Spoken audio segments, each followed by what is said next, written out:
Hello guys, this is Kausi here. Today we are going to go through asymmetric key cryptography. Asymmetric key cryptography is also known as public key cryptography. Okay, in this case, public key and private keys are used. One of them is used to encrypt the data, and the private key is used to decrypt the data.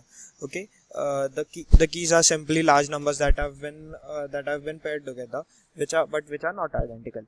One key in the pair can be shared with everyone. It is called public key, and the other key is kept private, which is the private key. Uh, e- so in this example, we are going to check. Let us assume that you are going to send the data to your friend, and in order for you to send the data to your friend, you can't directly send the blank data. It needs to be encrypted, and generally encryption, there are various kinds of encryption methods. In this case, we are going to use RSA. Okay. So before sending the data using asymmetric key cryptography, your friend will first needs to share his public key with you, so that the public key will help you encrypt your data, and then you will send that encrypted data to your friend, and using his own private key, the data will be decrypted at your friend's place. In this case, in this example. In RSA method, whenever a key needs to be generated, two prime numbers are generally chosen at random. Let us say they are one of them is P, which is equal to 5, and another one of them is Q, which is equal to 11. Okay. Uh, Basically, a key consists of two things, which one of them is modulus and the another one is exponent. Both public and private key use the same modulus. The exponent differs for both of them. To encrypt the data, you take the message, you raise it to the power of the exponent, and then divide it with the modulus, and the remainder is your encrypted data. That is the answer. Okay. So in this case, we have taken P as 5 and Q as 11. Okay. So for first of all, we need to find the modulus of the function. So modulus is equal to P into Q. In this case, which is equal to 55. Okay. So moving on, we need to find functions for both of the functions for f of n. F of n is equal to, let me write it this way, f of n is equal to p minus 1 into q minus 1. So in this case it would be equal to 4 into 40. It would be equal to 40. Okay, so we are here, we have found a number 40. Okay, so whenever now we need to choose an exponent which is less than f of n for our public key. Okay, so we have various options which are ranging from 40 to anything further away. Okay, but generally they are selected. A co-prime number is selected for co-prime number between is selected for this purpose. So let us assume that that number for us is 7. 7 is selected over here.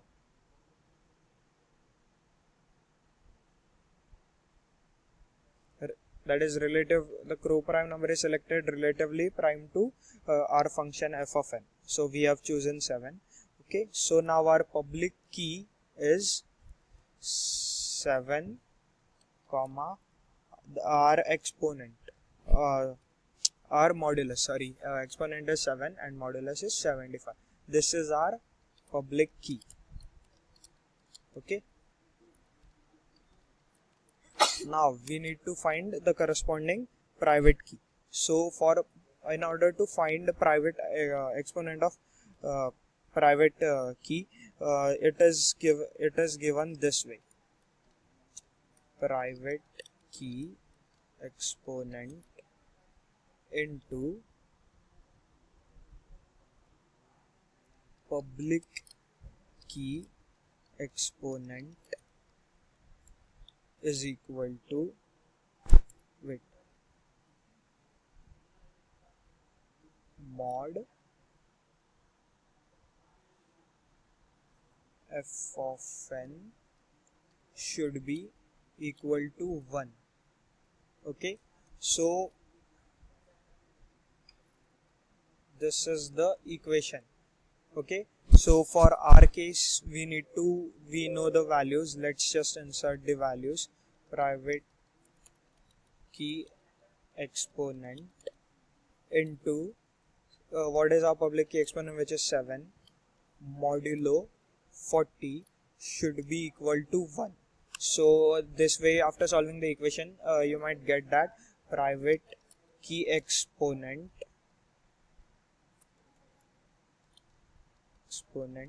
is equal to sorry, exponent is equal to 23. Okay, so now we have got our private key as well.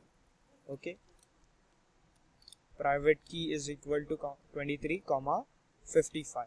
Now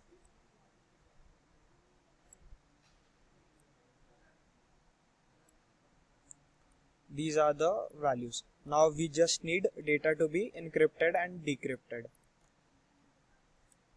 23 comma 55. Let's just write both of these here. Okay, we have gotten both our keys. So let us assume that the data which your friends needs to send you is, which you need to send your friend is 2. You need to send him just 2. Generally it's not such a small value or anything like this, but for our simplicity we are just taking it as 2. Okay, so now we need to create the data is the data is here. Now we need to convert it into ciphertext. So ciphertext is equal to the plain text, that is the data which we have received, it raised to the public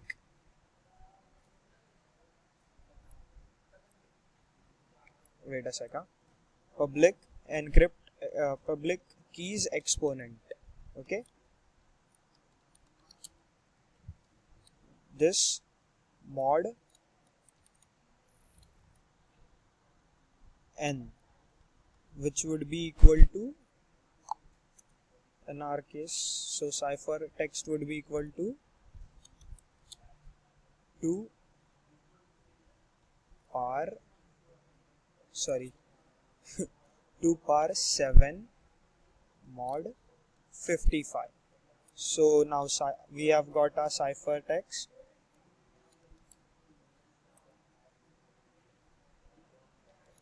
equal to 18. So now this 18 will be sent to your this is the ciphertext which you will send to your friend. And even though a hacker is trying to steal that data, or even if he reads 18, he knows that, or even you know that 18 isn't the data which you have actually sent, which you need to convey to the your friend. Okay, so basically I will just give you a rough count of how many general for a 64-bit space is equivalent to 20 digits generally when a 64-bit data is sent. So 20 digits, that means number of prime numbers, primes that are possible are 4 into 10 power 17, which is a very large number. And to check for him to check each and every one of them and to differ at which one is used, he first of all he has no idea that you have sent to, and it's impossible for him to solve basically. Okay, let me just go on now. As you have sent your friend 18, he has his own private key. So now what he will do is, like, the data which would be equal to his private the ciphertext raised to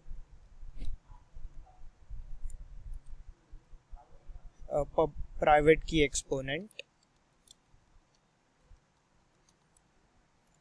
mod r number. n, which is 55 in our case. So data would be equal to 18 power private key exponent was 23 modulo 55. So this is a pretty huge number. 18 power 23 is a very huge number. That modulo 55 would directly give you 2.